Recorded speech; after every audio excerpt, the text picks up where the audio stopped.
Hola, buenos días y bienvenidos a este nuevo vídeo de mercados con el que retomamos la sana costumbre de pues hacer vídeos de manera periódica según se vayan desarrollando los mercados, sobre todo los mercados de renta variable.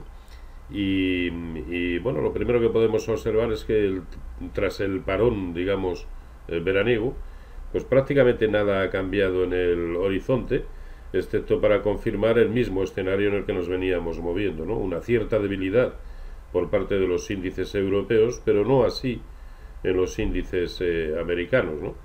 Este gráfico que tienen en pantalla, y con ello empezamos el análisis de índices, es el gráfico del IBEX, como ven, y esto es algo común a todos los índices europeos, desde abril, desde mayo, pues canalizando perfectamente el precio a la baja, máximos relativos decrecientes, así desde luego no se sube, y lo problemático además es que acaba de romper el soporte que planteaba en los entornos de 10.170, dejando además un hueco a la baja y por lo tanto perdiendo la base del canal. Es decir, las sensaciones que ofrece el IBEX 35 hoy por hoy son bastante bajistas. Podríamos cifrar su siguiente objetivo, toda vez que ha perdido ya el 0,5% de Fibonacci de toda la subida que se inició en la zona de 9.270, pues un siguiente objetivo en la zona de 9.990, que sería el 0,618%. Cosa tampoco no extraña, no rara, sobre todo si tenemos en cuenta que tres de los grandes dentro del IBEX 35 están perdiendo soportes contundentes. Este es el caso de Telefónica, perdiendo ahí la zona de los 9 euros y además ya con 3 o 4 precios de cierre por debajo, es decir, un escenario relativamente peligroso. Ese es el caso también de Santander, perdiendo esa misma zona de soporte, la zona de los 5,40, incluso 5,35. Como ven, esa era una zona de soporte importante, zona 5,45, 5,50, perdiéndola y camino de los 5,23 que presenta como siguiente soporte. Y por supuesto, la contundencia con la que Inditex ha perdido niveles de soporte relevantes, ¿no? Observen ese pedazo de soporte que mantenía ahí en la zona de 33, con qué violencia lo ha roto, es más, rompiendo o yéndose también por debajo del 0,618% de Fibonacci a este movimiento, con lo cual no cabría o no habría nada de extraño en que fuera a buscar precisamente esa zona de 29,45, con lo cual el deterioro podría continuar. Pero al fin y al cabo estamos contemplando al IBEX 35 de manera aislada, es el único que realmente ha roto niveles importantes y como siempre me gusta recalcar, hay que aprender a correlacionar todos los mercados, ¿no? Este puede ser, digamos, el índice divergente para mal, y si nos vamos a los importantes, los que marcan tendencia en Europa, observamos como el DAX, pese a que también está canalizando a la baja el precio, lo hace en una temporalidad inferior, pero bueno, respetando en todo momento como resistencia la tangencia con esta directriz bajista, pero el nivel importante de soporte lo encuentra en la zona de 11.900. Estamos por encima, estamos en 12.100 prácticamente, ¿no? Si se perdiera esa zona, sí cabría empezar a pensar que, o a poner en entredicho, digamos, todo el escenario alcista de, no tanto desde junio para acá, pero sí el escenario alcista de medio y largo plazo, ¿no? Empezaríamos a ver correcciones probablemente superiores. Como ven en el caso del Eurostoxx, también muy condicionado por la tangencia con la directriz bajista. Aquí la zona importante sería la de los 3.360 y en el caso del CAC 40 también la zona de los 5.000. ¿De acuerdo? También observen la contundencia de la directriz bajista. Todo esto sería coherente también, quiero decir para mal, si se acabaran rompiendo soportes, probablemente coincidiría con pérdida de soportes también en el caso del SP500, la zona de los 2.400, que demostró en su momento ser una resistencia importante y que ha demostrado ser un soporte también contundente en el corto y medio plazo. Luego, si nos fuéramos por debajo de 2.400, que estamos ahí a un 2%, un pelín más de un 2%, quiero decir, tampoco está tan lejano, bueno, pues sí podría empezar a resultar un movimiento realmente peligroso como para empezar a cuestionarnos la permanencia en el lado alcista y por lo tanto en la gran mayoría de los títulos que tengamos en cartera. Pero recordemos que hace solo 2 jornadas estaba prácticamente en precios de cierre en sus máximos históricos. Es decir, tampoco nos podemos volver dramáticos. ¿Qué es lo que ha hecho al fin y al cabo? De momento reaccionar a la baja ante la inminencia de la resistencia tan brutal que le suponen sus máximos históricos. Lo problemático a corto plazo, aunque me da un poquito que pensar, es que todos se han girado. Esta vela no es real, esta vela es un fallo del gráfico. Esa vela, la segunda negra, la última, no existe. Sí me da que pensar que prácticamente todos los índices americanos han girado, ayer concretamente, dejándonos una pauta de cambio de tendencia, que es una estrella vespertina, por lo tanto probable giro a la baja, pero también es verdad que de una mini tendencia alcista, con lo cual probablemente el movimiento se constriña también al corto plazo. Si lo observan en el caso del Dow Jones, exactamente lo mismo. La unión de estas 3 velas, esta y esa, hacen una tremenda estrella vespertina, y ese es el caso también del Nasdaq 100, lo observan ahí, o el Nasdaq Composite, ahí lo tenemos, pero en movimientos que, insisto, se producen en sus máximos históricos, lo cual tampoco es de extrañar, es decir, simplemente está corrigiendo ante una resistencia importante. Hasta que no se pierdan determinados niveles no podremos decir que efectivamente nos encontramos en un contexto peligroso, ¿no? El Russell 2000 también se ha girado, pero lo ha hecho dejándonos otra pauta, que no una estrella vespertina, sino una envolvente bajista. Aquí, eso es una envolvente bajista también muy aparente, y además, digamos, para poner fin a una tendencia que ha durado, en el caso del Russell 2000, algo más de lo que lo ha hecho en el resto de los índices norteamericanos. Seguimos dentro de lo que es el mercado europeo. También hay que vigilar, y mucho, la secuencia que está teniendo el índice sectorial bancario europeo.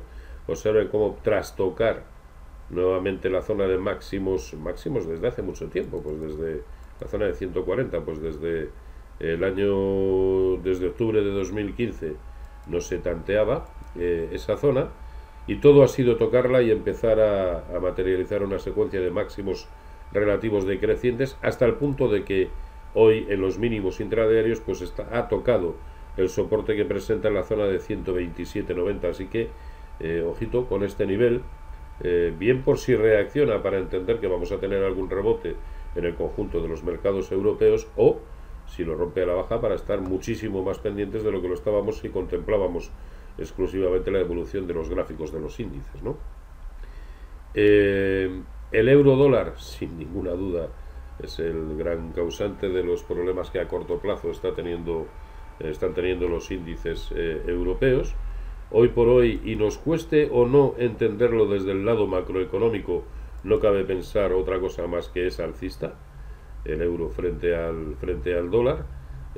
¿Por qué? Pues primero, porque todo el rango que había venido estableciendo entre 1,16 y 1,04 con esta dilatación, pero un rango amplísimo y que databa desde comienzos de 2015, bueno, pues ha roto el alza, y es que la proyección mínima nos lleva a pensar en niveles en el entorno de 1,29, lo cual es situarse muy por encima del 0,618% de Fibonacci a toda la caída desde 1,40 prácticamente. Así que ojito, estamos hablando hoy por hoy de un subyacente muy alcista. Si esta figura que nos ha dejado de transición aquí la contemplamos como el paño, el trapo de una bandera con este mástil, ojito, porque la proyección también nos lleva a pensar prácticamente los mismos niveles, la zona de 1,29. Así que a corto plazo probablemente la evolución del euro dólar pase por lo que sea capaz de hacer si se enfrenta nuevamente, que parece más que probable, a la resistencia donde claudicó recientemente en 1,2060. Si se va por encima, reanudación del escenario alcista sin ninguna duda, o si sucediera lo que hoy por hoy me parece menos probable, pero que desde el lado macroeconómico estaría más que justificado si se fuera por debajo de 1,16, en cuyo caso digamos que volvería al redil de todo el gran rango lateral anterior y probablemente iniciaría una corrección a lo que ha sido todo el tramo alcista que se inició en la zona de 1,06. ¿De acuerdo? Y he querido dejar para el final los dos subyacentes que a mi entender, sí están presentando una clara oportunidad de entrada. Primero el oro. Está claro que está actuando como activo refugio ante las turbulencias, más que turbulencias, la indefinición que está viviendo la renta variable, y también como consecuencia de que antes, cuando el dinero siempre es temeroso, ¿no? y de siempre el dinero, cuando el panorama no estaba muy claro, pues se refugiaba en el oro y en el dólar. Es evidente que el dólar hoy por hoy, a corto y quién sabe si a medio plazo, ha dejado de funcionar como activo refugio, lo que refuerza más esa condición para el oro, ¿no? Y todo lo que era situarse por encima de 1300, en la franja entre 1300 y 1305, 1306, abundaba en un escenario alcista. Ese es el camino que he iniciado, y con un recorrido potencial, primero enfrentándose, creo que se va a enfrentar a la resistencia horizontal que presenta en 1375, lo cual no es decir gran cosa, porque estamos hablando de apenas un 2% de subida con respecto al nivel actual, un poco más de un 2%, pero a ver, en el largo plazo hay otro dato que avala este escenario, y es que hace 2-3 jornadas el oro ha roto por encima de la directriz bajista principal que venía desde mediados de 2011. O sea que el movimiento cabe enmarcarlo dentro del largo plazo. Si eso ha de ser lo correcto, observen también cómo en el medio plazo el gráfico nos ha dejado una formación triangular con resolución al alza, y cuya proyección mínima, que es la anchura de la boca del triángulo, cuya proyección mínima nos llevaría a niveles de 1600, que por otro lado es clavado el 0,618% de Fibonacci a toda la caída desde sus máximos históricos en 1936, con lo cual pues ojito a este precio. Al fin y al cabo, aquí además tenemos un valor añadido, y es que el stop loss, si tomamos posiciones ahora mismo, es más que evidente. En la zona de 1300 tenemos nuestro stop loss. Luego estamos hablando de a duras penas un 3% con respecto al nivel actual, lo cual me parece más que coherente a la hora, sobre todo, de tratar de buscar un movimiento de bastante calibre, tarde lo que tarde en producirse. Por supuesto, esto si lo hace, no lo va a hacer en una semana. Y ya por último, el Bund, el bono alemán. Observen el movimiento que está nuevamente teniendo, es decir, el dinero ha vuelto también a la deuda, por impensable que nos parezca. En estos territorios empieza a moverse el 10 años alemán nuevamente en terrenos negativos, pero a mí me parece que este subyacente tardará lo que tarde, pero no, si nos ponemos cortos, creo que solo podemos hacer una cosa, que es ganar. ¿Cuál es nuestro riesgo máximo? El que nuevamente, y digamos que en el colmo de la paranoia colectiva, pues vuelva a sus niveles anteriores, 168, sus máximos históricos. Pero es que con respecto al nivel actual, eso es aguantar un stop de pérdidas, es decir, si se va a buscar nuevamente estos niveles, de no llega al 2%. Creo que es algo que perfectamente nos podemos permitir, nos debemos incluso permitir, sobre todo cuando lo que vamos buscando es un gran movimiento de caída, porque al fin y al cabo yo creo que la burbuja de nuestro tiempo es la deuda, y tardará lo que tarde, pero también se desinflará, y por lo tanto, pues que estemos, si nos ponemos cortos, yo creo que estaremos en el lado correcto. Es decir, las posibilidades de perder dinero se reducen drásticamente, porque este no es un subyacente que pueda subir o caer, digamos, a su antojo, a su libre albedrío, pues como puede suceder con una acción, no porque este lleva la correlación inversa con respecto a los tipos de interés. Cuanto más sube el precio, más bajan los tipos de interés. Claro, a estos niveles un bono a 10 años alemán empieza a estar en intereses negativos. Eso es ¿Se puede perpetuar en el tiempo? No, imposible. Luego, poniéndonos cortos, insisto, tarde lo que tarde, no queda otro camino más que ganar dinero. Espero no tener que retractarme de estas palabras, pero hoy por hoy me parece bastante evidente.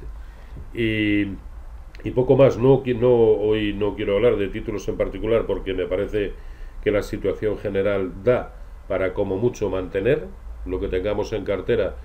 Con ese stop lo vamos a supeditar en el caso del mercado europeo a esos 11.900 del DAX, o en el caso de acciones norteamericanas al 2.400 del S&P 500, y sí, creo que lo he dicho bien, son 2.400, no, esperen que voy a confirmar, no estoy diciendo, sí, 2.400, y, y por lo tanto no voy a hablar hoy de títulos en concreto, algo que si ha lugar y si el panorama cambia lo suficiente, pues por supuesto haremos en breve, o de la misma manera que si los mercados tienen un movimiento atípico, pues aquí estaremos, o trataremos de estar para contarlo lo más rápidamente posible.